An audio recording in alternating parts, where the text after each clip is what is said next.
நீங்கள் கிறிஸ்தவர்கள் என்றார் முழு உள்ளத்தோடு ஆண்டவரை நம்புங்க. அவர் எப்படி ஜெபிக்கிறதுக்கு கற்றுக் கொடுத்திருக்கிறாரோ அப்படியே ஜெபியுங்கள். உருவமற்ற கடவுளை உள்ளத்தில் ஆராதியுங்கள்.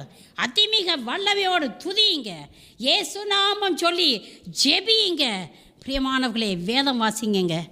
வேதம் தெரிஞ்சிருந்தாக்கும், இந்த பைபிள் தெரிஞ்சிருந்தாக்கும் சத்தியம் சத்தியமாக நீங்கள் அந்த மரத்துக்கிட்டையும் இந்த மரத்துக்கிட்டையும் அங்கேயும் இங்கேயும் ஓட்டவே மாட்டீங்க. சிலுவை மரத்தில் மரித்த இயேசு கிறிஸ்துவ மட்டும் நீங்கள் உறுதியாக பற்றி பிடித்து கொண்டு அவர்கிட்ட மட்டும் நம்பிக்கையோடு இருப்பீங்களே ஒழிய அங்கேயும் இங்கேயும் ஓட மாட்டீங்க.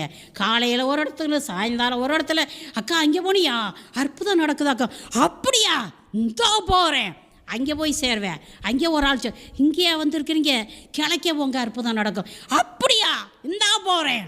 அங்கே ஒரு சொல்ல, நீங்கள் கிழக்கையே வந்துட்டீங்க, மேற்கே போங்களே, அங்கே அற்புதம், பெரிய பெரிய